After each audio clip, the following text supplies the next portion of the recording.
আজকে শেয়ার করব আপনাদের সাথে গত শুক্রবারের একটি ব্লগ ভিডিও। আশা করি পুরো ব্লগটির সাথেই থাকবেন। হ্যালো এভরিওয়ান, আসসালামু আলাইকুম। কেমন আছেন সবাই? আশা করছি ভালো আছেন। ঈদের পর তো বেড়াতে চলে গিয়েছিলাম আমার বাবার বাড়িতে। তো বেড়ানো শেষ করে তো বাসায় চলে আসলাম। তো বাসায় একদমই মাছ ছিল না। মাংস আর কতদিন খাওয়া যায় বলেন। তো এই জন্য মাছ নিয়ে আসলো রাইসার বাবা। তো কিছু মাছ কেটে নিয়ে এসেছে, মানে বড় মাছগুলো, আর ছোটো মাছগুলো বাসায় কেটে নিতে হবে আর কি। তো রুই মাছ নিয়ে এসেছে, রুই মাছে দেখলাম অনেক ডিম হয়েছে। আর ছোটো মাছগুলো আমি প্যাকেট থেকে বের করে তারপর ভালোভাবে ধুয়ে নিচ্ছি। অনেকে আবার মনে করতে পারেন কাটার আগে কেন ধুয়ে নিচ্ছি। আসলে প্যাকেটের ভিতরে মাছগুলো একদম নোংরা হয়ে থাকে না, মানে ধরা যায় না আর কি, একদম পিচ্ছিল পিচ্ছিল অবস্থা হয়ে থাকে। তো এই জন্য আমি সবসময় এইভাবে প্যাকেট থেকে বের করে আগে ধুয়ে নিই। তারপরে কিছুক্ষণ একটা সাজের মধ্যে এরকম ছেঁকে রেখে দিলে পানিটা ঝরে যায়, তারপরে কাটতে সুবিধা হয় আর কি।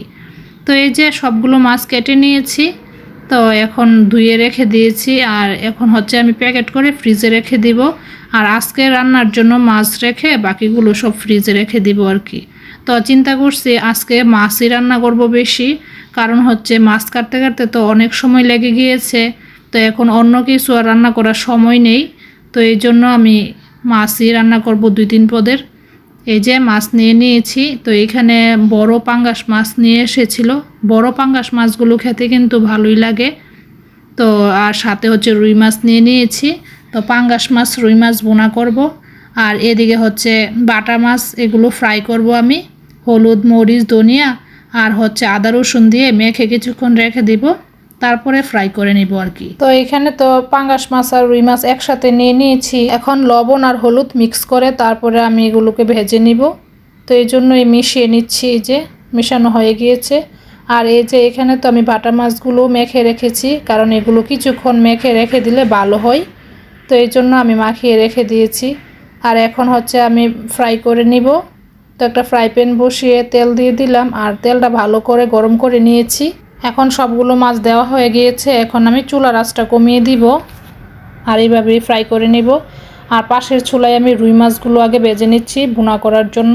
তেলটা মনে হয় একটু বেশি গরম হয়ে গিয়েছে, একদম দোয়া দোয়া হয়ে গিয়েছে আমার পুরো কিচেন। তো 2 চুলায় কিন্তু আমি একসাথে রান্না বসিয়ে দিয়েছি। 2 চুলার মধ্যেই মাছ ভাজতে দিয়ে দিলাম।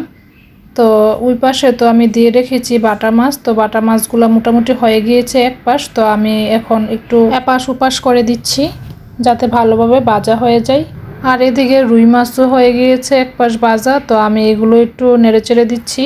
রুই মাছগুলো তুলে তারপরে আবার আমি এখানে পাঙ্গাস মাছগুলো দিয়ে দিচ্ছি।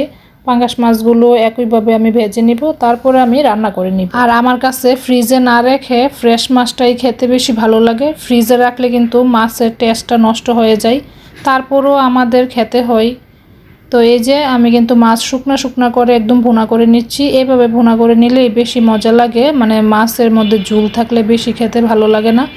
আর আজকে কিন্তু আমি কলিজাও ভুনা করছি, মানে কলিজাটা কিন্তু সকালবেলা এই রান্না বসিয়ে দিয়েছি। কলিজা তো রান্না হয়ে গিয়েছে। তো এখন আমি চুলা থেকে নামিয়ে নিব। আর সাথে আমি কিছু আলুও দিয়ে দিয়েছি, অল্প কিছু, বেশি না, অল্প কিছু আলু দিয়েছি আর। তো এরই মধ্যে রান্না বান্না তো সব শেষ হয়ে গিয়েছে। তো এখন কিন্তু দুপুরে খাওয়া দাওয়ার সময় হয়ে গিয়েছে।